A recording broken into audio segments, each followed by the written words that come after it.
I'm just thankful that I'm able to live in a place that I know that Crazy Horse walked.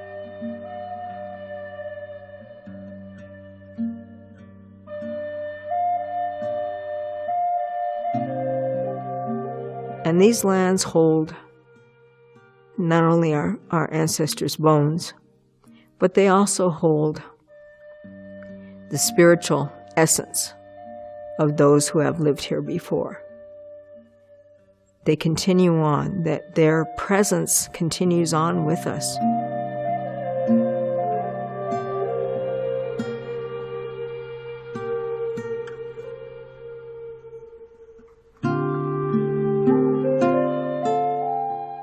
The Lakota word for the Black Hills is, one of the words is Hesapa, Black Mountains. Hesapa is the center of the universe for the Lakota nation, for the Lakota people. It's the heart of all that is. The place where we live is a place that Crazy Horse understood, respected, and died for.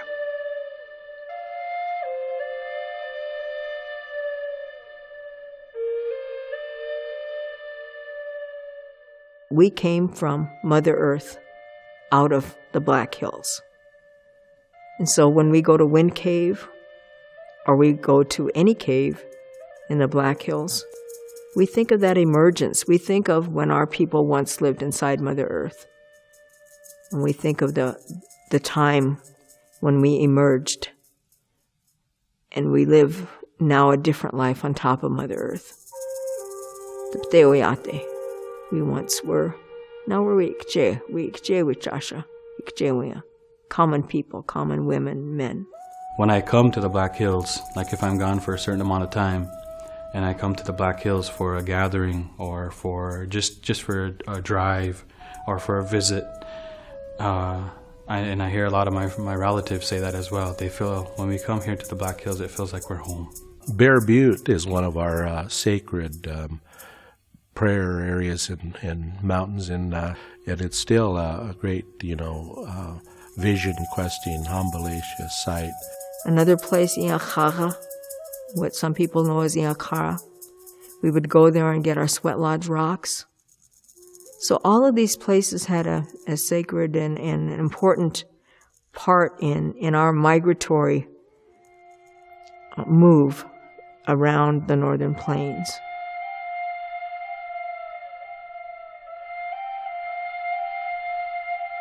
Crazy Horse, also known as his horse is wild. Tasunke Witko was born about 1840 in the area of the Black Hills and lived to 1877. Some of his major things that he's known for was the Fort Phil Kearny fight, in which Fetterman and his men were all wiped out, and several incidents along what was known as the Bozeman Trail, and of course the famous Battle of the Little Bighorn. Tasunke Witko lived in a time, turbulent times and times of change.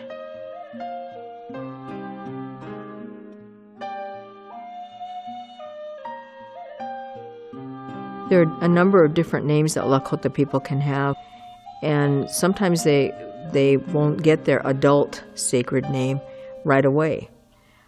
Sometimes they do, sometimes they don't. In Tasunke Witko's instance, he did not get his adult sacred name right away. That was not given to him until later. When he was a child, they called him Curly. For his hair was curly, that was unusual. He had lighter skin, that was unusual. In our language, we call him Jiji. Jiji means the light-haired one. And it's kind of like the sacred white buffalo among the Buffalo Nation. And Crazy Horse, was a mystical person since childhood. Sometimes names are bestowed upon people because of the of the way that they conduct themselves. They observe their behavior, and so they'll give them a name because of their characteristics. Sometimes, as in Crazy Horse's situation, a name was passed down. That was his father's name. There's a lot of people that want a photo of Crazy Horse, and I wouldn't go so far to say that there isn't one that exists, but there's none that I have seen that are proven. He's on record that he did not want his picture photographed. There are a number of pictures that surface, and we've researched all of those, and there's also a sketch that has recently been released of him by family.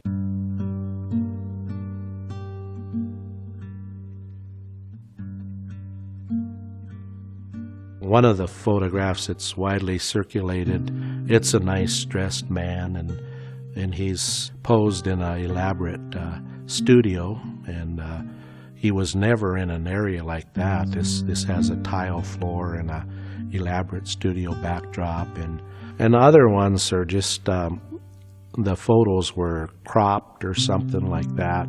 There's one that's that we call Stabber, that was taken by Alexander Gardner.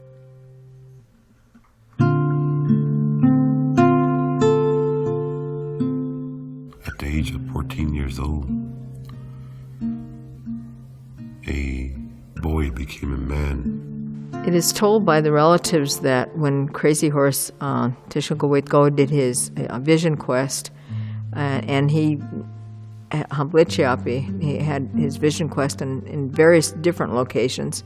One of those places was Matopaha. At that age in his life, he received this sacred vision, which was a time when he received the power of war. In our language, we call it Wotrawe, means war medicine.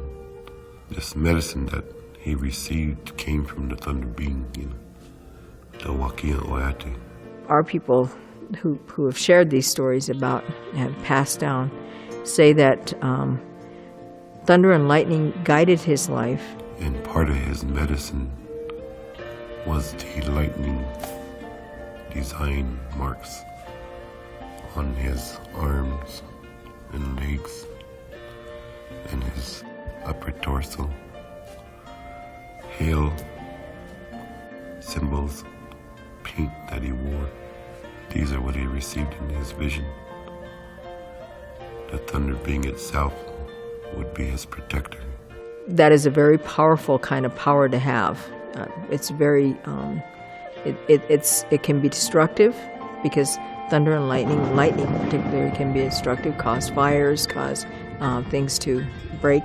Thunder, the booming thunder, the voice of the Creator in thunder.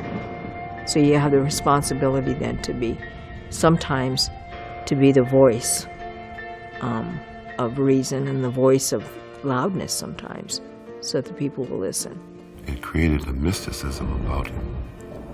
People were awed at his capability and his bravery and cunning in the time of battle, and his ability to overpower the enemy. Relatives have told us that different people have said when they think about Crazy Horse, they think about him as having lived a life of being alone and lonely.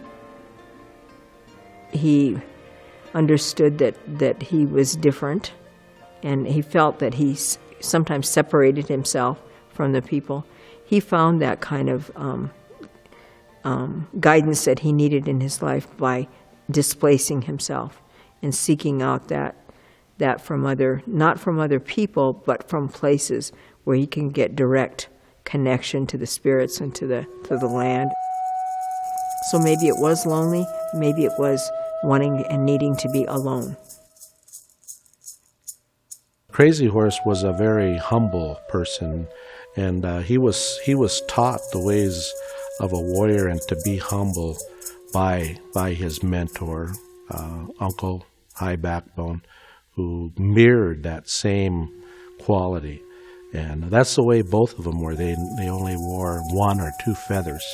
They never, had a headdress which would show all their accomplishments. But his proven record was witnessed by many warriors and the people themselves. So he didn't have to speak of his deeds to brag about them. And that's how he rose to power as a warrior, war leader. Crazy Horse would have lived by the values of respect, generosity, courage, fortitude, and wisdom. Those are the values that we as traditional Lakota people hold true today, and hopefully hold true to the memory of Tasunke Witko. Now, Crazy Horse was part of a warrior society in which only the bravest of the brave were a part of. He was a tokala, he was a kit fox. Crazy Horse would be appointed a shirt wearer. Shirt wearers could be appointed from different societies for their outstanding accomplishments. It's a war shirt, but it's a status shirt made out of leather, buckskin, and it's decorated, it's designed, its decoration on it is personalized to the person that is wearing it.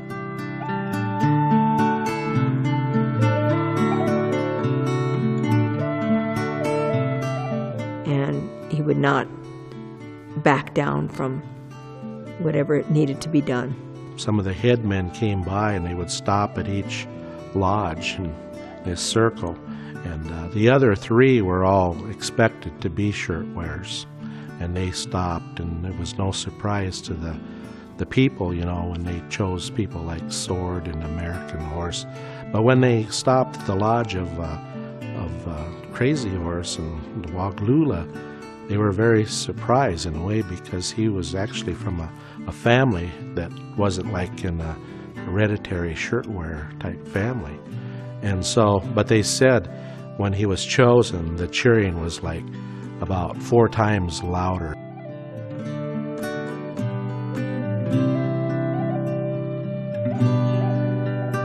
We have a few instances in which Tasunke Witko spoke up against the selling of the Black Hills, against the kinds of intrusion by settlers, by people coming in. Crazy Horse was in a grand council at Bear Butte. It was a very important council, and it was for to bring the people together of the 7 council fires into unity to actually resist some of the encroachments that were taking place on their lands. And his speech was to remind the people of the importance of our ways, our traditions, our culture, our language, and our sacred lands.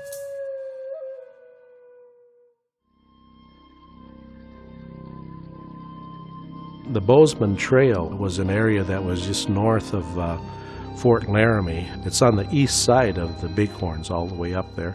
And so by that time period of the 1860s, there was gold and silver discovered in Montana. And there was a push to protect some of the miners who were up in that area. And so these forts would eventually be established. There's just numerous episodes of warfare going on that aren't even recorded today, but almost every other day there was some kind of a battle going on between the Lakota, Cheyenne, and against the U.S.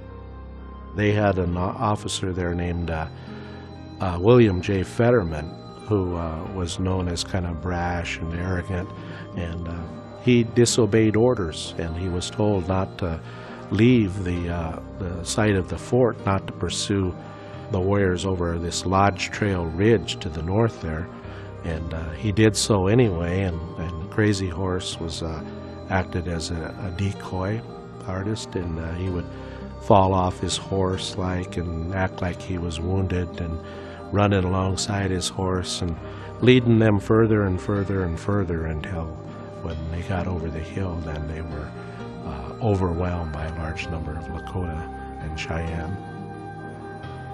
Due to all that pressure, and due especially to what happened to Fetterman when he lost 80 men on December 21st, 1866, those forts would be closed, and the Lakota burned those to the ground. And at that time, they declared a victory over the U.S. The U.S. says it's no longer feasible to maintain them. They're gone. They're burned to the ground. Difficult to maintain.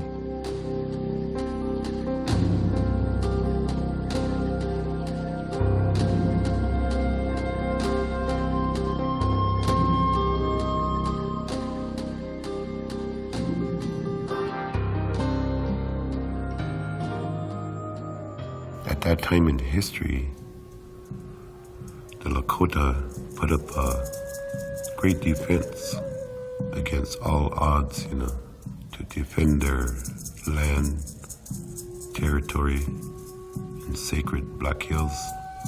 And it was in a time of desperation also. The buffalo herds dwindled down to almost nothing. The people were worried about their way of life,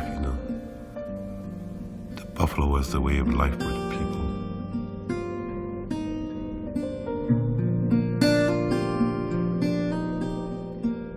This ultimatum, had been issued by the U.S. that if warriors didn't come in by January 31st, 1876, they would be declared hostile and thus at war with the U.S. The entire Lakota nation came together, along with allied tribes, the Shahiela, Cheyenne, and a few Arapahoes. They amassed this great camp there, first on the Rosebud. They met Crook in battle there on June 17th, and they defeated him and drove him back a little over a week later on June 25th. It was a Sunday at the Little Bighorn, and there was great, leisure in the camp, and nobody expected an attack. This was also a big religious gathering. This happened on the solstice.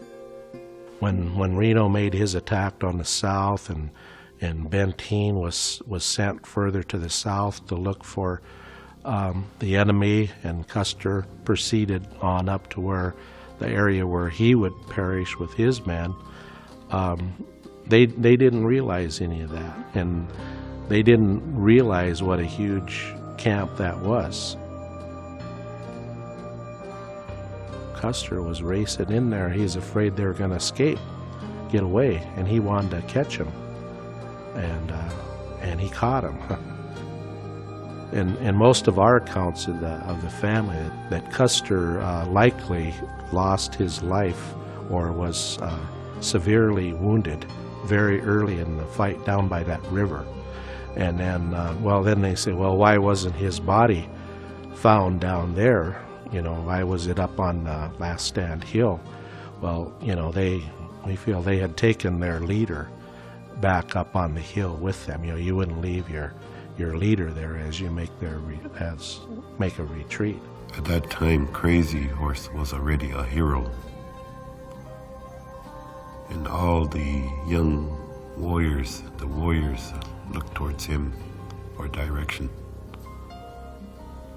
and they relied upon his strength as a fighting man.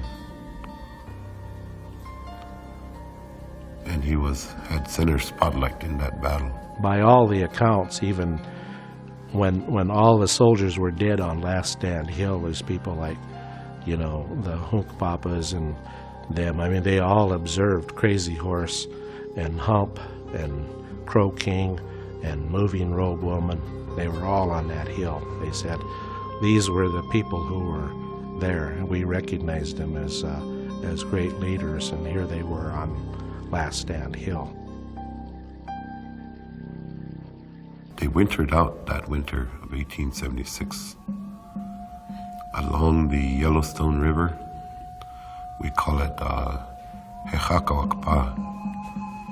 And And that's where Crazy Horse wintered out after the Little Bighorn battle. And along with him, he had over close to 3,000 followers. They had a difficult winter that year. There was no food. The conditions in his camp were almost starvation. They were hounded by the soldiers day and night from all directions. So they had to keep moving in freezing weather. In the spring of 1877, at one point, Crazy Horse looked upon his people, and the people were gaunt from hunger, starvation. And yet they hung on to him, and they followed him.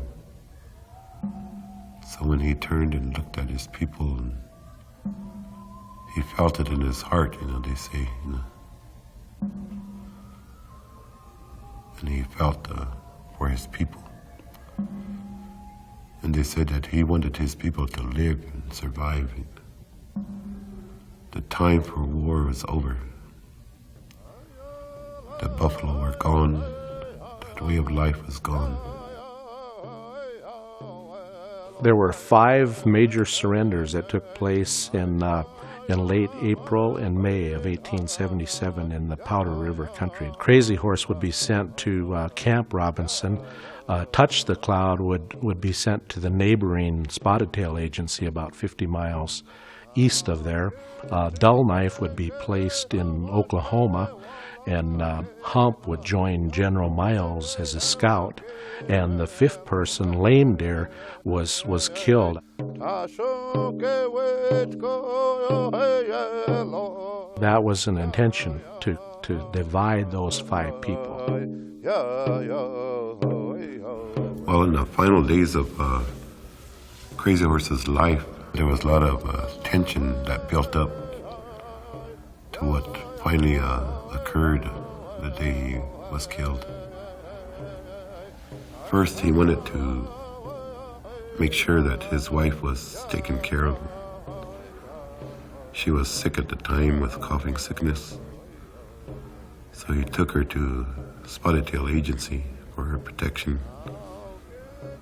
And he could sense, the tension that was building around him between the agency chiefs and himself and the officers and the soldiers that were guarding them.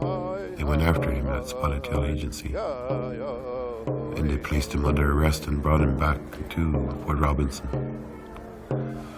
And there at Fort Robinson, they misled him to believe that there was going to be a discussion about a reservation for his band and his followers up there on the Tongue River in Montana. And this is what he thought, that the government wanted to finally talk to him. But when he returned, he discovered that they were getting him ready to place him under arrest and to send him away. There was places like Florida, Fort Marion, different areas that they sent prisoners, especially those that were considered hostile. And he realized that this is what was in store for him. So when he saw the guardhouse, the bars and the chains, then that's when everything broke loose. He began to scuffle. He backed out of there, the guardhouse, and he brandished his knife to fight his way out. Even some of his comrades rushed up and tried to hold him back, And a soldier rushed up behind him with a bayonet and stabbed him in the back. Bad Heart Bull, our historian, and the drawings of Bad Heart Bull and the stories of our people and family clearly convey that there was a soldier who did the stabbing part. But on the other hand, some groups, especially with the military and forts, they blame it on Little Big Man. He came to a point where he made a decision that he was not going to back down from the notion that he would pass on to the spirit world if it meant that he protected our way of life.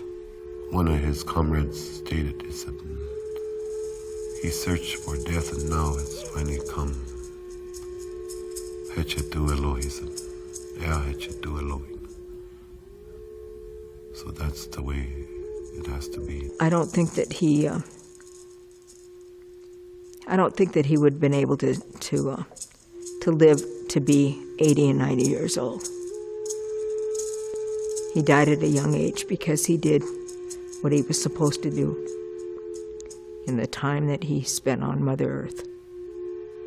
He was able to create a passion within himself to protect and to ensure that the younger generation can still today understand our way of life as Lakota and Dakota people. Towards morning, after he passed away,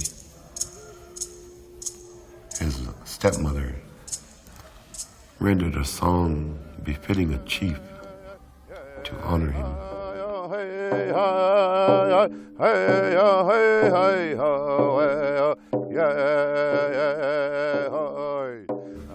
The words in the song say,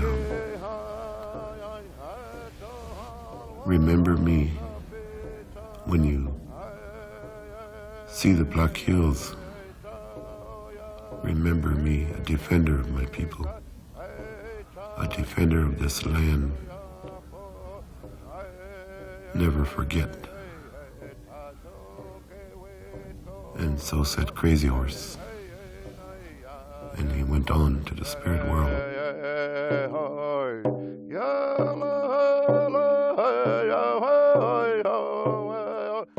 The specifics of how he passed on has no importance compared to the reason why he passed on.